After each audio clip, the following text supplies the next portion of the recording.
If you play second row, let me ask you something. Do you actually know what type of second row you are? Because every week I get 200 plus DMs from young players asking how to improve. And the first thing I always ask players in that position is, what kind of second rower are you? Because I want to know what kind of understanding they have about the role itself. In answering this question, most players sort of pigeonhole themselves into one of three categories: the workhorse, the enforcer, and the attacking weapon. And here's the kicker. They're right. Those are the three archetypes that exist within the role of a second rower in rugby league. And if you don't know what an archetype is, I'll explain that in a minute. But here's the key. Becoming the best second rower that you can be won't happen if you see yourself as just one of the three. You've got to be more than one-dimensional. So let's have a closer look at those archetypes. And the problem with that comes with the limiting belief that you can or you should just be one of the three. But first, what is an archetype? An archetype is a typical example or a model of a certain type of person or role. It's a pattern or a blueprint that shows up over and over again across stories, cultures, and real life. In simple terms, an archetype is the type of person that you instantly recognize. Think of it like the Avengers, right? You've got the muscle, which is Thor or Hulk. Pure power, physical dominance, not afraid to throw their weight around, right? Next, you've got the brains, like Tony Stark. Smart, strategic, always thinking a few steps ahead. And then finally, we've got the leader, like Captain America. Relentless work ethic, holds the team together, does all the dirty work without needing the spotlight. So each of those is an archetype. In the case of the Avengers, it's the cliche of the leader, the muscle, and the brains. And you see this kind of characterization everywhere. Now, when it comes to back rowers, those three archetypes are the hard worker, or the workhorse. Next, we have the enforcer. And finally, the attacking weapon. Now let's just run through those really quickly. The first is the hard worker, or like I said, the workhorse.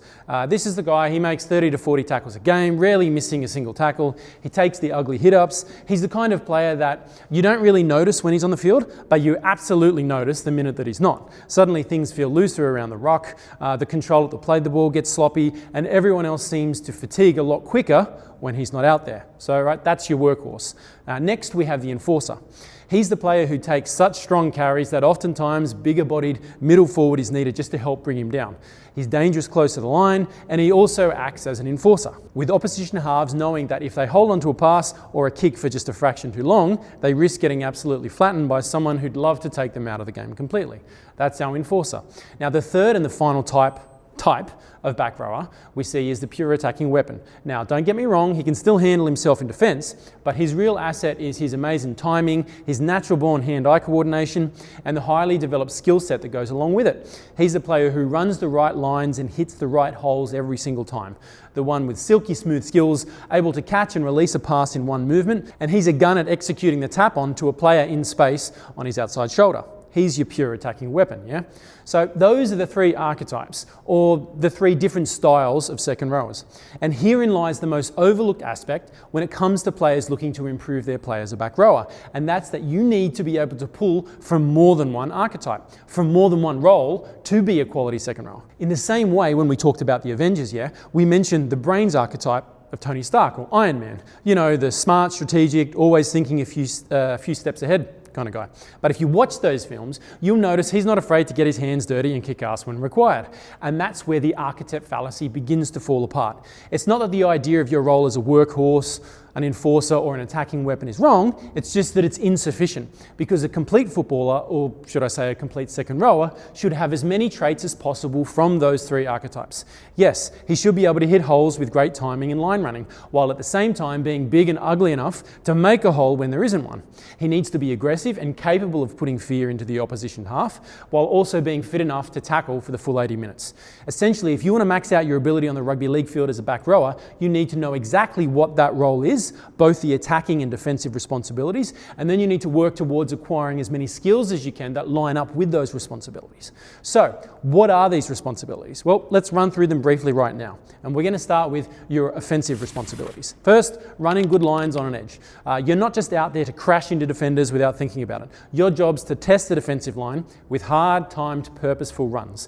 Think Liam Martin or Angus Crichton. Second rowers are typically the most adept at running the lead or the short ball on a block play, often running that line at smaller bodied or weaker defenders like a half or a 5'8". Your timing with the playmaker has to be spot on. Too early and you give away the shape, but too late and the half has no option. Okay. Next, heavy work in the middle. In today's game, especially with fatigue and limited interchanges, second rowers often slide into middle roles. You might be called on to cart the ball up early in the set or dig in for some hard yards while the middles are recovering. Jaden Sewer is a really good example of this. It's not pretty, it's not glamorous, but it is getting done what needs to be done to win football games. Next is your work off the ball decoy running that you need to be doing. Most people underrate this, but the best coaches know that a good decoy is a genuine threat. Even when you're not getting the ball, you need to run as if you are. Square hips, eyes on the ball, full commitment. That's going to pull defenders in. It opens up space for your centre or for a sweeping fullback out the back. And most importantly, it keeps the defensive line guessing. When you slack off on a decoy, it kills the shape. When you sell it with energy, it unlocks the space on the outside. Every side can see when someone's just going through the motions and they're not running that block properly. Oftentimes when a team takes a shot, they may be running 2 or 3 block plays with multiple X plays at the same time. And every single player needs to know their role within that movement and they all need to sell it. The next attacking responsibility of a back rower is to have an offload and be able to initiate second phase play. Because second phase play is a game breaker and it often starts with you. If you can win the contact, get an arm free and get the ball away, you create broken play. And that's where, fullbacks, halves and the speedy men can do their thing. But offloading isn't just a matter of chucking the ball out the back and hoping for the best. Don't be a cowboy. You need to be calculated with what you're doing. Guys like Angus Crichton are brilliant at this. They know how to absorb contact, ride the tackle and release the ball clean. Or Manly's Olakau'atu. He throws his very large body into the defensive line, attracting 2, 3 and sometimes even 4 defenders before getting his arms free and looking to get the ball away. Okay? Next, we're looking at support play. Now, this isn't something every second rower does well, but it's a chance to stand out. When a break is made, are you pushing through the middle? Are you an option on the inside or on the outside? Are you there to clean up a loose ball or finish off a sweeping move? You might not be the one throwing that last pass, but your presence can turn half breaks into full line breaks and inevitably into points. Okay, so that's your attacking responsibilities. Now let's have a look at your defensive responsibilities. Edge defense. Defensively, you're sitting just inside your half, outside a middle, and that's a high pressure zone. You've got to deal with hard running edge forwards, creative halves and sweeping backline plays. Your job is to shut that down. You need to win your collisions and you need to keep the defensive line connected. Not only do you need to handle your own responsibilities, but you need to help protect your smaller half to your outside, who's going to be the target of a lot of offensive traffic from your opposite edge rower. It's not an uncommon sight to see key playmakers over the years being protected by a bigger bodied and nasty second rower on their inside. So where you are in the defensive line, you need to handle your own work, you need to protect your smaller half on your outside, you need to push across from the inside. Trailing in case a break on the outside means you need to act in cover defence. You also need to help out the bigger man on your inside closer to the ruck with the bigger collisions. Now the next area of defensive responsibility for a second rower is the tackle technique and the tackle efficiency. So let's be clear, missed tackles on the edge, they're an absolute killer. And when the opposition is coming out of yardage, you need to make sure you get in tighter, push in and help out the middle with their work against bigger bodies. You see, second rowers probably have the biggest variation in players running at them, from having to tackle strong middles, big bodies when they're defending a bit tighter to the ruck, to quick little halves that are stepping off both feet, to edge forwards with late footwork that are hitting a lead, and then you need to have enough speed to be able to release, push across, to cover a fullback who's sweeping out the back. So this variation in both body type and game situation is probably higher for a second rower than for any other position.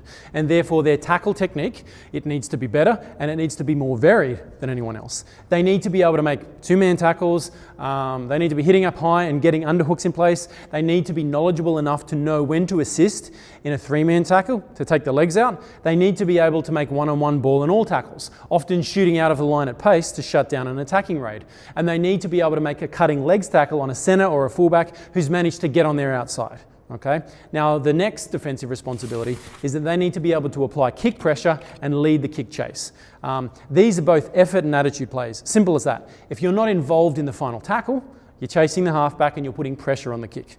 You want him panicking to get a kick away because he can hear your footsteps coming. And after your own half gets a kick away, you want your most versatile defender, which is typically the back rower, leading the kick chase and setting the tone for your defensive set.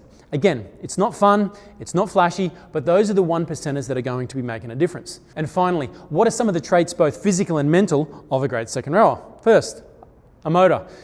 A big motor. You don't get subbed off, you don't fade, you have to keep going. Toughness, mentally and physically. You fight for every carry, you tackle even when you're gassed, and you protect your smaller players. Your footy IQ. You read shape, you time your runs, you make good decisions even under fatigue. Footwork and power. You move well laterally, and you're strong enough to punch through a gap. Versatility.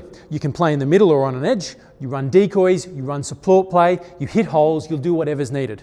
You're not there just to do a job. You're there to create momentum, shut down threats, and dominate the edge. So, one more time, I'll run through the attacking and defensive responsibilities for you. Offensive responsibilities, what you're doing in attack, okay? You're running good lines on an edge. You're doing some of the heavy work in the middle, relieving the front rowers. You're working off the ball, running decoys in shape. You've got an offload and the ability to generate second phase play. And then finally, we've got support play. Your defensive responsibilities include edge defense, making the right decisions, when to come in, when to stay out, your tackle technique and tackle efficiency, and kick pressure and leading your kick chase. So remember, you can't just be one archetype of a second rower, because even if you look at someone like, say, Angus Crichton, okay? Is he an attacking weapon who runs great lines? He hits holes, has a solid offload, and is dangerous with the ball in hand? Yes, he is. But does he also love the tough stuff? Is he an enforcer who won't take crap from anyone? Absolutely. The best players cover all bases, or as many bases as they possibly can. And if you want to become the best second rower that you can be, don't limit yourself to one playing style. Instead, add as many strings to your bow as you can, develop as many different skills as possible, and learn to cover as many of the roles and responsibilities of a second rower as you possibly can. Do that and you'll start to become one of the most dominant and influential players on your team. Trust me, because I'm Joe, and Joe knows.